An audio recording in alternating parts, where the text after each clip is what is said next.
Well, good morning. Pastor Greg here, Faith Lutheran Church, Harvey, North Dakota, coming to you with my midweek message, checking in with you in a short devotion, and any other things that comes to my mind as I ponder over this next 10 to 12 minutes. It's June 30th, if you can believe it or not, last day of the month.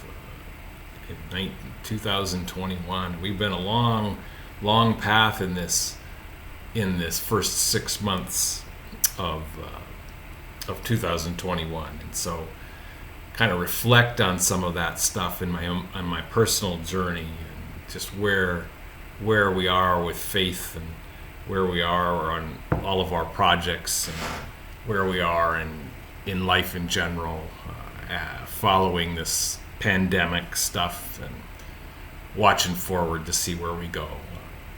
A lot going on in the next couple weeks here at Faith. First of all, this Sunday, we'll have a funeral on Friday. Angie Jacobson, the daughter of Marlis Elgetz, passed away unexpectedly last week. So we'll have that on Friday. I think there's a visitation on Thursday afternoon or late evening, and then on Sunday, which is of course July 4th, the day we celebrate the independence, so to speak, of our country, and plenty of fireworks going on already, all that kind of stuff. It's always an exciting time. But also on Sunday we will install Pastor Kevin as associate pastor of Faith Lutheran Church. You're welcome to join us, either live or on our live stream, whatever you feel comfortable with. If you're in town, come and enjoy and participate in that process.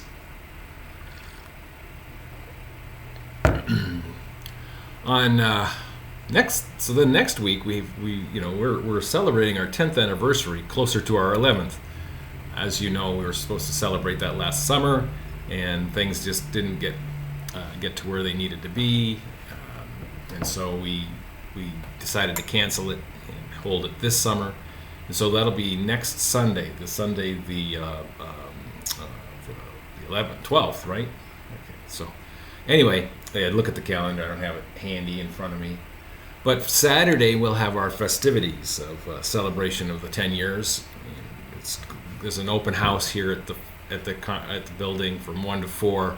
You're welcome to come. They'll have cookies and juice and coffee and pictures to look at and those kind of things. Then also we have from 4 to 5 a short presentation with previous people who are involved in the beginning of this congregation, as well as others like the chamber to come and celebrate this good news with us as well.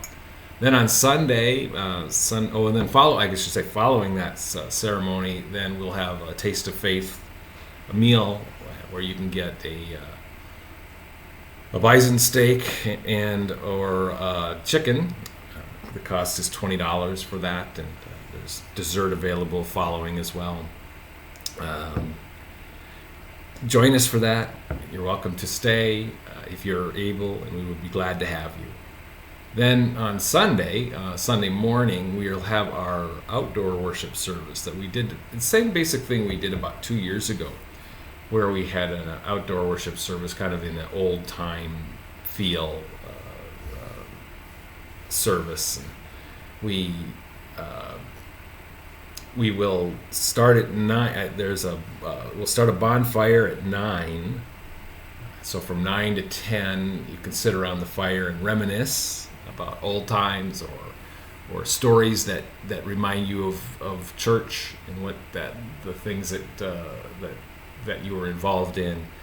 And then at 10 o'clock, we'll have a burning of the mortgage ceremony, because we've paid off our mortgage early, might I say, very quickly, and that was a good thing. So technically we're debt free then, and so we'll do that at 10 o'clock, where building committee and past leadership and current leadership will all be involved in that process. Then at 10:30 we'll begin our worship service, and it's a basic worship service with music and Holy Communion and all the other things that we usually do. And then following that, there's a meal of pulled pork and beans, and you're welcome to join us for that as well. And that meal is included, and certainly they would accept any free will offering that you would want to give for that to help offset the cost of the meal.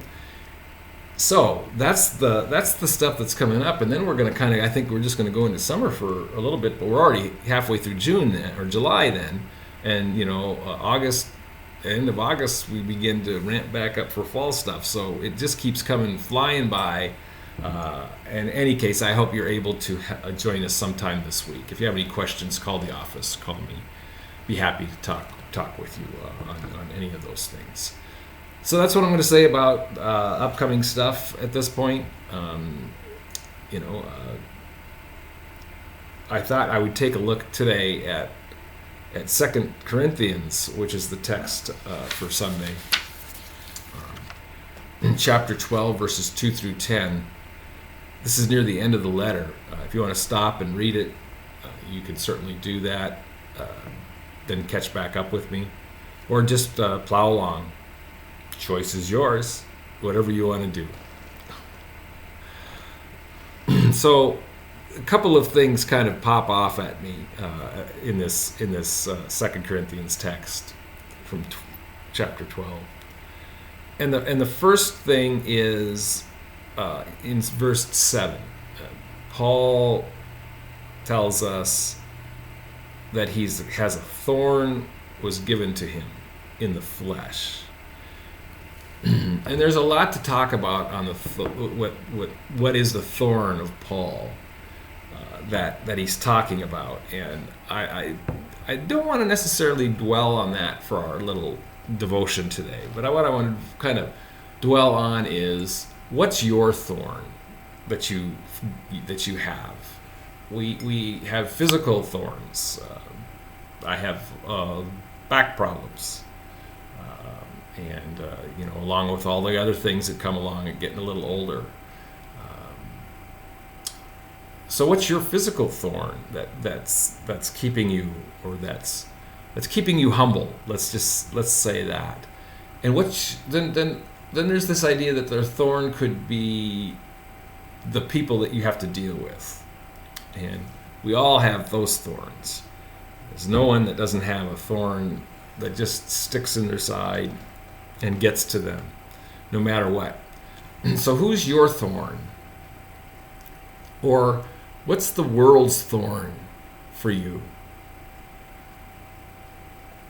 Activists feel the thorn of whatever they're charging against or for or whatever. And so there's those. So there's these thorns. And they all poking at us, and they're all pushing into us, and they're all just giving us the pain of physical pain, of psychological pain, of pain of friendship, broken friendships, broken relationships. So there's plenty of pain in the world, and we could dwell on that probably for a long time, and I've already dwelled on it for a long time, and I've not even talked anything about it. So Paul's got this thorn. Whatever that looks like to you, whatever you think that is. So he's got this thorn. And so what we need to do is jump to verse 9, where he says, but he said to me, now the he would be Jesus when he was on the road to Damascus, when Paul was taken up. And that's what this whole thing is talking about, taken up into the realm of Jesus, and wherever that is. And he can't really define it in this text that we're reading. In any case, but he said to me, Jesus, my grace is sufficient for you. And that's what I want us to to dwell on today. I want us to be reminded that God's grace is sufficient for you. So all those thorns you have, all those things that you just are driving into you and getting into you and bugging you and doing all of those things, just remember that in the realm of all that's happening, the realm of everything in this world that's going on, God's grace is sufficient for you. And that should keep us humble. That should be a reminder that the Lord is with us, that the Lord is walking alongside you in all of that, and that you should be content in your weakness because you have this beautiful gift of God's grace. Yeah, that's all I'm going to say about that. Don't know where I'm going with it on Sunday. Not even sure I'm going to do that. Good stuff in the texts, as always. So, moving on. Prayers. We just need to pray for our farmers here in North Dakota. Some areas are doing okay. Some areas are doing not so okay. So be with them. Bring them prayers. Ask the Lord for weather that's appropriate for what we need. And just to give them peace in the stress of having planted a crop that may or may not come up or may or may not yield. So be with them. Pray for them. Pray for the people on our prayer lists. And then again, pick one person today. Just one person that you want to pray for, no matter if you think they need it or not. And spend, 30 seconds, a minute, 5 minutes, whatever you feel, and pray for them. Power of prayer works. We believe that. So we should do that. Well, that's what I've got for you today.